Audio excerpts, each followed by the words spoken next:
1922년도에 고고학을 발굴했던 하워드 카터라는 사람이 있었습니다. 이 사람은 이집트의 투탕카멘의 묘를 발굴하다가 15년 동안에 발굴이 되지 않았고요. 이제는 포기해야 되겠다라고 하는 순간에, 돌아서는 순간에 발 밑에 뭐가 채이는 것이 발견되다는 것이죠.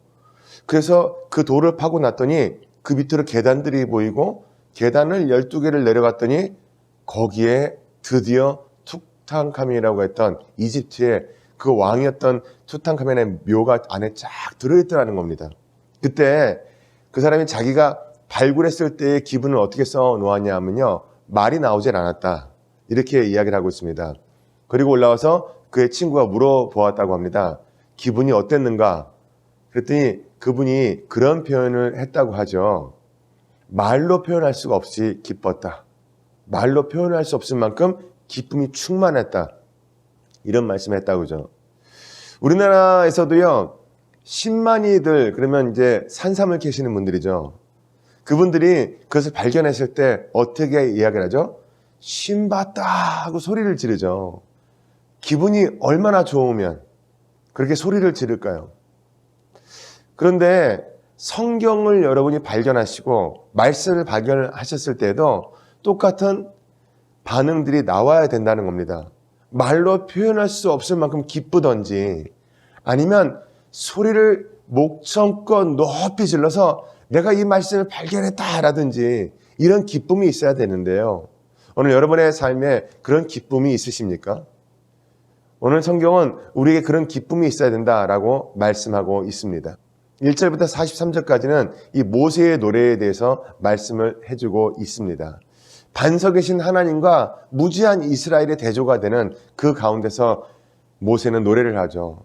그 노래의 제목은 하나님은 반석이시며 바람에 흩날리는 모래가 아니다라고 하는, 반석과 같이 견고하신, 변함이 없으신 하나님, 날마다 하나도 변함이 없이 이스라엘을 역사 가운데서 이끌어 주셨던 하나님, 그 하나님을 반석과 같은 영원히 변함없는 하나님이라고 모세는 표현하고 있습니다. 앞에서는 하나님의 위대하심이 드러났으며 여기서는 이스라엘의 추함이 드러나고 있습니다. 하나님이 위대하신 반면 이스라엘은 부패하고 사악하고, 한마디로 하나님의 자녀로 칭하기 어려울 만큼 이스라엘은 부족하다라는 것을 말씀하고 있죠. 그러나 그들의 부패함은 하나님의 책임이 아니었습니다. 왜냐하면 그들은 스스로를 부패하게 만들었기 때문인 것이죠. 7절부터 18절까지의 말씀은 이 언약의 두 당사자로서 하나님과 이스라엘은 짝으로 너무 어울리지 않는다, 이런 이야기를 하고 있습니다. 하나님은 하나님의 공평한 진실, 정직함과 모든 면에서 대조를 이루는 것이 이스라엘의 부족함이었다는 말씀을 하고 있죠. 아버지가 정성을 다하여 키우지만 정성을 다해 키운다고 자식들이 다 잘 되는 것이 아니었죠. 스스로 키움을 받는 그 자녀로서의 책임도 충분히 지어 나아갈 때 아버지가 정성을 들인 만큼 자녀들도 훌륭한 성장을 이룰 수 있다는 이야기입니다. 19절부터 35절까지의 말씀은요, 그런 이스라엘을 향한 하나님의 분노와 심판에 대해서 말씀을 하고 있습니다. 하나님은 자기의 고통, 그 하나님의 분노를 표현하기 위해서 결국 자신의 얼굴을 숨기기로 결정하시죠. 그동안 하나님께서 자신의 임재로서 원수들이 이스라엘을 침범해 오는 것을 막아주셨고 저지시켜 주셨지만, 이제 하나님께서 하나님의 얼굴을 숨기시면 적군들이 그의 자리를 채우게 될 것이고 그의 백성들은 온갖 고통 가운데 처하게 될 것입니다.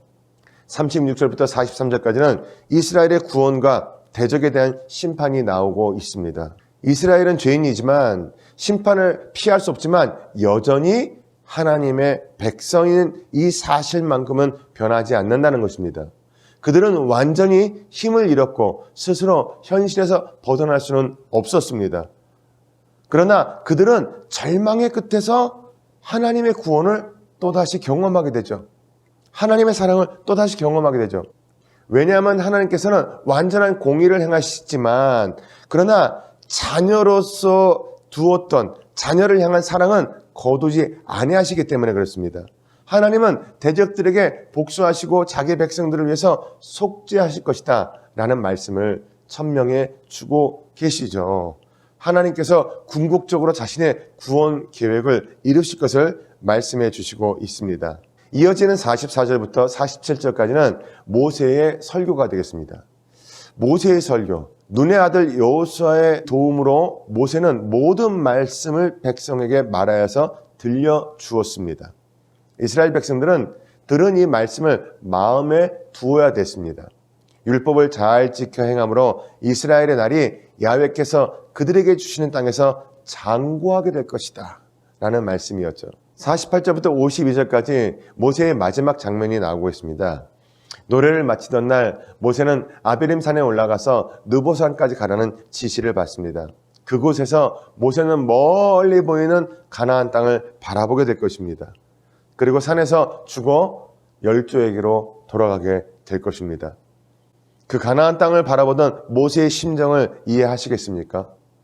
모세에게는 후회도 없고 미련도 없었습니다. 하나님의 말씀을 따라 일생을 걸어온 그의 길 가운데는 결코 후회함이 없었겠죠. 오늘 말씀을 통해서 속죄에는 늘 피가 요청된다는 사실을 다시 한번 우리는 바라보게 됩니다. 모세가 황금 송아지를 만드는 이스라엘에게 내가 너희를 위하여 속죄하리라 이런 말씀을 했었죠. 그리고 자신을 대속물로 하나님께 바치려고 했었죠. 그러나 하나님은 모세의 제안을 받아들이지 않으셨습니다. 모세 자신도 죄인이었기 때문입니다. 그의 죽음은 감동적일 수 있지만 속죄는 될 수 없었다는 것이죠. 우리의 죄를 속해 주실 수 있는 분은 딱 한 분밖에 계시지 않습니다. 바로 예수 그리스도이십니다. 오늘도 우리는 말씀을 보면서 일생 가운데 그만큼 하나님께서 원하셨던 길을 따르지 않았던 이스라엘을 바라보면서 나의 일생만큼은 하나님께서 원하시는 부분을 과연 얼마만큼 행하고 살아왔는가를 한번 다시 한번 기억해 보시고요. 하나님은 당신의 백성의 반복되는 배신의 역사 가운데서 완전하게 제물이 되시는 예수 그리스도를 보내주셨다는 것에 감사할 수 있는 그런 하루가 되실 수 있기를 바랍니다. 참고사항에 대해서 말씀을 드리겠습니다. 여수룬이라는 말씀이 나오죠. 여수룬은 본래 이스라엘의 영광스러운 이름입니다. 이 이름의 뜻은 곧다, 정직하다 라는 뜻의 낱말에서 비롯된 이름인데요. 야곱과는 반대되는 이름으로 지어진 것이죠. 오늘 본문에서는 혹독하게 비꼬는 말로 사용되어지게 됩니다. 함께 묵상하시면서 기도할 제목을 알려드리겠습니다. 하나님을 바로 알고 바로 사랑할 수 있도록 그 사랑으로 말씀의 가치를 깨달아 알고 그 말씀대로 살 수 있도록 하나님 인도하여 주옵소서 하고 기도하실 수 있게 되기를 바랍니다. 핵심 구절을 다 같이 봉독하겠습니다.